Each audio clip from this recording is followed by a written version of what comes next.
ప్రభువైన యేసుక్రీస్తు యొక్క పరిశుద్ధ నామంలో house of vision international ministries తరపున హృదయపూర్వకమైన వందనాలు తెలియజేస్తా ఉన్నాం. అందరూ బాగున్నారు కదా? మరి వాక్యం వినడానికి అందరూ ఆశతో ఎదురు చూస్తున్నారని నమ్మి ప్రభువుని స్తుతిస్తా ఉన్నాం. ఈ వాక్య ధ్యానాలు మీ జీవితాలకు దీవెనకరంగా ఆత్మీయ బలాన్ని ఇచ్చేవిగా ఉంటున్నాయని మరి నమ్మి ప్రభువుని స్తుతిస్తూ ఉన్నాం. ప్రతిరోజు దేవుని యొక్క వాక్యం మీ హృదయాన్ని వెలిగించి మీ విశ్వాస జీవితాన్ని బలపరిచి నడిపించాలని ప్రార్థిస్తా ఉన్నాం. మరి దేవుడు మిమ్మల్ని మీ కుటుంబాలను సమృద్ధిగా ఈ వాక్య ధ్యానాల ద్వారా ఆశీర్వదించి దీవించును గాక. జూలై మాసం 15వ తారీఖు 2026వ సంవత్సరం. ఈనాటి వాక్య ధ్యానం సామెతల గ్రంథం 4వ అధ్యాయం 26వ వచనం. నీవు నడుచు మార్గమును సరళము చేయము, అప్పుడు నీ మార్గములన్నీ స్థిరములగును. నీవు నడుచు మార్గమును సరళము చేయము, అప్పుడు నీ మార్గములన్నీ స్థిరములగును. సామెతల గ్రంథం 4వ అధ్యాయం ఒక తండ్రి ఒక కుమారునికి చేసే ఆత్మీయమైన బోధ. ఇక్కడ రాజైన సొలొమోను కేవలం ఒక మంచి జీవితాన్ని గురించి మాత్రమే కాదు, దేవుని చిత్తానుసారమైన జీవితాన్ని ఎలా జీవించాలి అన్న దానిని గురించి బోధిస్తూ ఉన్నాడు. మన జీవితంలో కూడా చాలా మంది తాము చేసే ప్రయత్నాలను ఆశీర్వదించాలని కోరుకుంటారు, కానీ నిజంగానే తమ మార్గాలను పరిశీలించుకోవడానికి మాత్రము సిద్ధంగా ఉండరు. అయితే దేవుడు ఎవరినైనా సరే ఆశీర్వదించే ముందు అడిగే ప్రశ్న, నీ మార్గం సరిగా ఉందా? సరి అయిన మార్గంలో నీవు ఉన్నావా అని దేవుడు అడుగుతాడు. దేవుడు మన యొక్క గమ్యాన్ని మాత్రమే కాదు, ఆయన మన నడకను కూడా చూస్తా ఉన్నాడు. ఈ వాక్య భాగంలో చెప్పబడుతున్న మొదటి మాట, నీవు నడుచు మార్గమును సరళము చేయము. నీవు నడుచు మార్గమును సరళము చేయము. సరళము చేయము అంటే హెబ్రూ పదం పలాస్, అంటే పరిశీలించటం, అడ్డంకులను తొలగించటం, కొలవడం అని అర్థం. ప్రతి నిర్ణయానికి ముందు కూడా జీవితాన్ని పరీక్షించుకోవటం. దేవుడు మొదట మన మార్గాలను పరిశీలించుకోమంటున్నాడు. ఆయన దేవుని చిత్తానుసారంగా మనం నడవగలుగుతున్నామా, ఇది మనల్ని పరిశీలించుకోమని ప్రభు సెలవిస్తా ఉన్నాడు. దావీదు భక్తుడు 139వ అధ్యాయం 23-24 అంటాడు, దేవా నన్ను పరిశోధించవా, నన్ను తెలుసుకోవా, నన్ను పరీక్షించి నా ఆలోచనలు తెలుసుకున్నాను. ప్రతిరోజు కూడా మనం తెలుసుకోవాల్సిందే, దేవుని మార్గంలో మనం ఉన్నామా, లేదా మన ఇష్టమైన మార్గంలో మనం నడుస్తూ ఉన్నామా. సరి అయిన మార్గంలో మనం లేకపోతే స్థిరత్వాన్ని కోల్పోతాం. చాలా మంది రోజును కోరుకునేది స్థిరమైన ఉద్యోగాలు, స్థిరమైన ఆర్థిక పరిస్థితి, స్థిరమైన కుటుంబాలు, స్థిరమైన సేవ పరిచర్యను చాలా మంది కోరుకుంటా ఉన్నారు. కానీ ఎప్పుడైతే సరి అయిన మార్గంలో మనం నడవలేమో స్థిరత్వాన్ని కోల్పోతూ ఉంటాం. స్థిరత్వానికి మూలము సరి అయిన స్థానంలో నిలబడము, నడవడమే. అందుకే మొదటి దావీదు కీర్తనలో మనకి తెలిసిన వాక్యం, యెహోవా ధర్మశాస్త్రం నందు ఆనందించు దివారాత్రము దానిని ధ్యానించేవాడు ధన్యుడు కదా. అతడు నీటి కాలువలు ఎవరిని నాటబడిన వాడే, ఆకువాడక తన ఫలమందు తన కాలమందు ఫలమిచ్చి చెట్టు వలె ఉంటాడని వాక్యం సెలవిస్తుంది. దేనిని ఆధారం చేసుకుని మన నిర్ణయాలు తీసుకుంటా ఉన్నాం? స్థిరమైన పునాది పైన మనం నిలబడగలుగుతున్నామా? స్థిరమైన స్థానంలో మనం నిలబడగలుగుతున్నామా? రాతి మీద ఇల్లు కట్టాడంట, తుఫాన్ వచ్చింది, వర్షం వచ్చింది, గాలులు వీచాయి, అయినా కానీ పడిపోలేదు ఆ ఇల్లు. ఎందుకంటే ఆ పునాది సరి అయిన చోట వేయబడింది, స్థిరమైన చోట నిలబడింది. స్థిరమైన జీవితాన్ని కోరుకుంటున్న మీలో అనేక మందిలో స్థిరమైన పునాది కావాలని దేవుని యొక్క వాక్యం సెలవిస్తా ఉంది. దేవుని యొక్క వాక్యం మాత్రమే మన మార్గాలను, మన జీవితాలను సరిచేస్తూ ఉంటుంది. నీ వాక్యం నా పాదములకు దీపం అంటాడు కదా. దీపం లేకుండా నడిచేవారు గుంటలో పడిపోయే ప్రమాదాలు ఉంటాయి. వాక్యం లేకుండా జీవించే వ్యక్తి కూడా అంతే, పాపంలో పడిపోతూ ఉంటారు. వాక్యం లేని జీవితాలు దిక్కు లేని ప్రయాణంగా మారిపోతూ ఉంటాయి. కనుక పరిశుద్ధాత్ముడు అడుగులను నడిపించాలని, మార్గాలను సరళం చేయాలని కోరుకుందాం. ఎందుకంటే దేవుని యొక్క ఆత్మచేత నడిపింపబడి వారు ఎందరైతే దేవుని యొక్క ఆత్మచేత నడిపింపబడుతురో వారందరూ కూడా దేవుని కుమారులు అని దేవుని యొక్క వాక్యం సెలవిస్తా ఉంది కదా. ప్రతి నిర్ణయానికి ముందు కూడా దేవుని యొక్క సహాయాన్ని కోరుకుందాం.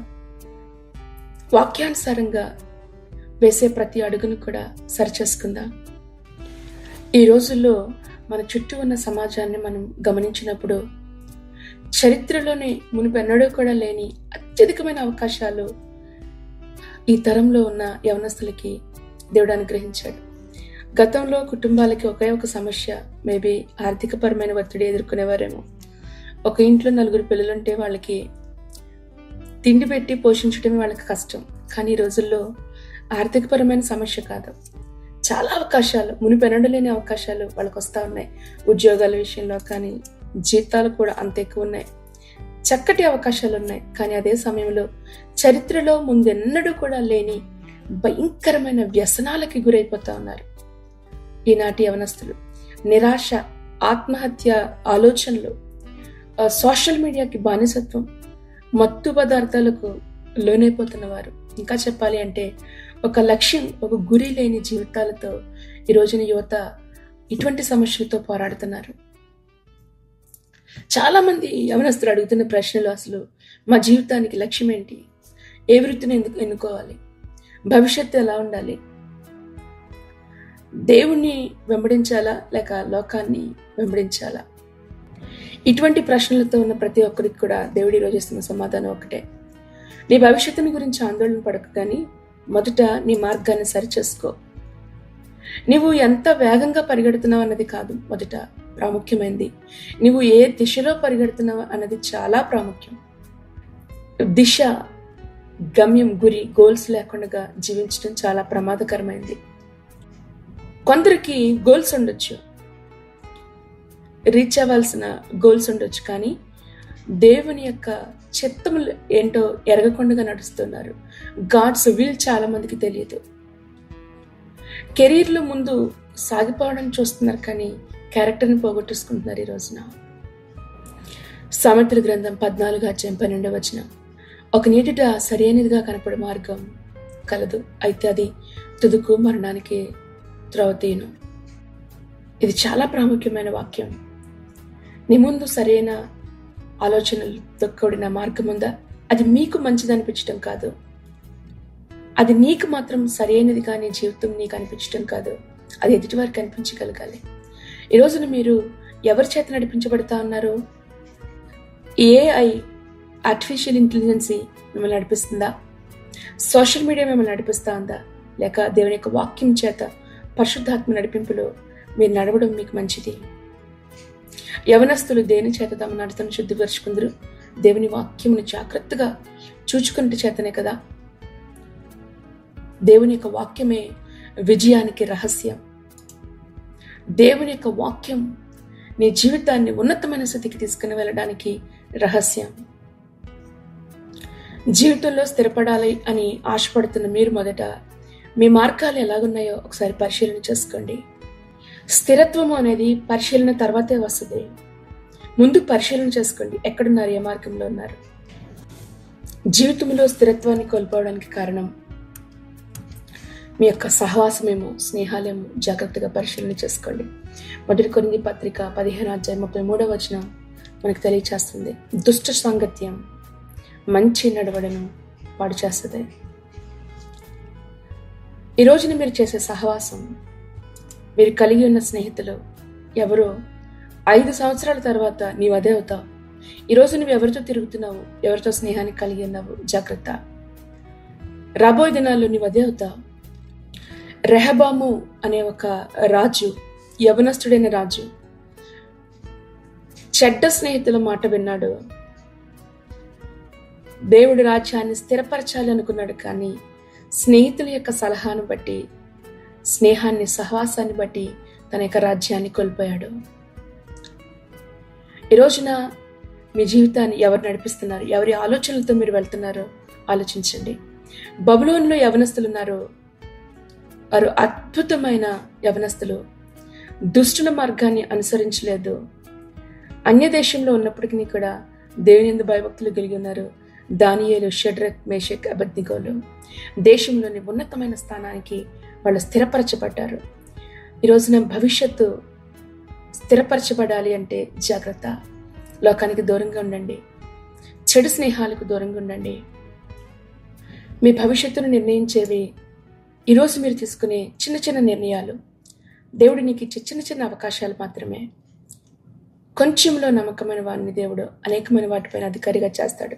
ఈరోజు మీరు తీసుకోవాల్సిన చిన్న నిర్ణయాన్ని నిర్లక్ష్యం చేయకండి.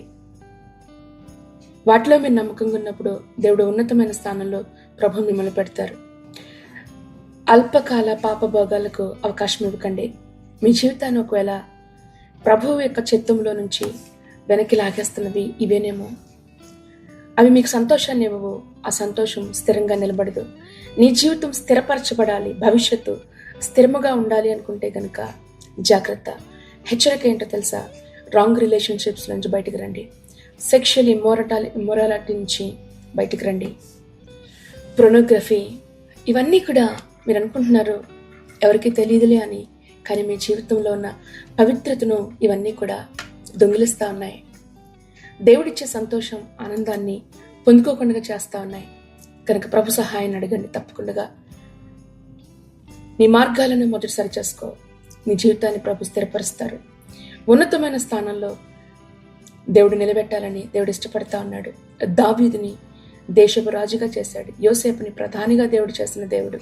మీ జీవితాలను కూడా దేవుడు దేశం యొక్క ఉన్నత స్థలాలపైన ప్రభు మీ బ్రతుకుల్ని, మీ జీవితాలను నిలబెట్టడానికి ప్రభు ఇష్టపడతా ఉన్నారు. కనుక సమయాన్ని వృధా చేసుకోకండి. చెడు స్నేహాల నుంచి బయటికి రండి. ఒక చక్కటి నిర్ణయం, ఒక చిన్న నిర్ణయం, ఒక మంచి నిర్ణయం నీ జీవితాన్ని అద్భుతమైన దీవెనకరమైన మార్గంలో నడిపిస్తుంది. ఈ వాక్యం ద్వారా ప్రభు మిమ్మల్ని అందరినీ దీవించి ఆశీర్వదించుగా. కానీ మహాపరిశుద్ధమైన మా పరలోకపు తండ్రి, మీ పరిశుద్ధమైన మీ ఘనమైన నామాన్ని బట్టి మీకు స్తోత్రాలు. ఈరోజు మీరు ఇచ్చిన ఈ వాక్య ధ్యానాన్ని బట్టి నీకు స్తోత్రాలు. ఈ వాక్యం వింటున్న ప్రతి ఒక్కొక్కరిని కూడా మీరు జ్ఞాపకం చేసుకునండి. ఈ లోకపు ఆకర్షణలు, పాపపు మోసాలు, రాజీ పడిపోతున్న జీవితాల నుంచి దేవా ఆత్మీయంగా చల్లబడిపోతూ ఉన్నారు. నీ బిడ్డల్ని మీరు విడిపించమని అడుగుతూ ఉన్నాము దేవా. నిశ్చయముగా నీ బిడ్డల యొక్క అడుగులు ఎక్కడైతే ప్రభా నీ మార్గాల నుంచి తప్పిపోతున్నాయో మీరు సరిచేయండి, క్షమించండి, సరిదిద్దమని అడుగుతున్నాము. కృప చూపించండి ప్రభా. ఇదిగో ఈ తరం నీకు దూరం అయిపోతున్న వారిని జ్ఞాపకం చేసుకో ప్రభా. నీకు దూరం అవుతున్న తరంగా కాకుండా నీ వైపునకు నడిచేవారిగా వీళ్ళ అనేక మందిని మీరు మార్చండి. మీ సన్నిధిలో నాయన ఇచ్చే ప్రభావముతో, పరిశుద్ధ ఆత్మ శక్తితో ప్రభా ప్రతి ఒక్కొక్కరిని కూడా మీరు బలపరచమని అడుగుతున్నాను. నీవిచ్చే సంతోషం లోకం ఇచ్చేటట్టుగా ఉండదు గనుక శాశ్వతమైన ప్రభా దీవెనతో నీ బిడ్డని నడిపించండి తండ్రి. నీకు స్తోత్రాలు చెల్లిస్తున్నాం. ఒక దావీదుని ఇచ్చిన ధైర్యం, యోసేపుకి ఇచ్చిన పరిశుద్ధత దేవా, దానియేలుకి ఇచ్చిన రాజీ పడని జీవితాలను ఆ 5 యవన బిడ్డలకు కూడా మీరు దయచేయమని అడుగుతున్నాము. నీకు వందనాలు. రహస్య స్థలాలలో నీకు సాక్షులుగా నిలబడే కృపను ప్రభా ఇదిగో ఈ వాక్యం విన్న ప్రతి ఒక్కొక్క బిడ్డలకు కూడా మీరు దయచేయండి తండ్రి. నీకు స్తోత్రాలు. మార్గాలను సరిచేసుకున్నట్టుకు సహాయం చేయి. వారి జీవితాలు స్థిరపడాలని ఆశపడుతున్నారు ప్రభా. మీ కృప చూపించండి. నీ కృప చేతి నడిపించమని అడుగుతూ కుటుంబాల చుట్టూ కూడా దేవా నీ కంచి వేయండి, బలపరచండి. ఇదిగో నాయన యోవేలు గ్రంథంలో నువ్వు వాగ్దానం చేస్తావు దేవా. ఆ వాగ్దాన వచనాలు నీ బిడ్డల పట్ల నెరవేర్చండి. మీ కుమారులు మీ కుమార్తెలు ప్రవచించు వారిగా మారుతారన్నావు. అట్టి కృపతో ప్రభా ఇదిగో మా బిడ్డలు మీరు మార్చమని అడుగుతున్నాం.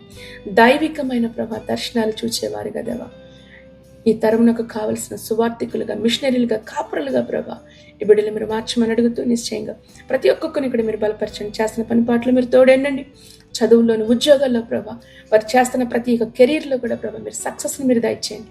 అద్భుతం జరిగించమని ప్రత్యేకంగా ఈ దినమున పుట్టినరోజులు, పెళ్లి రోజులు చేసుకుంటున్న వారిని మీరు ఆశీర్వదించండి, దీవించమని అడుగుతూ హాస్పిటల్లో ఉన్న వారిని జ్ఞాపకం చేసుకునండి. రోగులైన వారిపైన మీ హస్తం ఉంచండి. వృద్ధుల్ని మీరు జ్ఞాపకం చేసుకునండి. చేస్తున్న ప్రయాణాల్లో మీరు తోడేండి, నడిపించమని మా ప్రభు ప్రియరక్షకుడైన యేసుక్రీస్తు పరిశుద్ధ నామములో ప్రార్థించి బిడ్డలను ఆశీర్వదిస్తున్నాం మా పరమ తండ్రి. ఆమేన్, ఆమేన్, ఆమేన్. ప్రభువైన యేసుక్రీస్తు కృప మీ అందరికీ తోడేండి, నడిపించును గాక. ఆమేన్.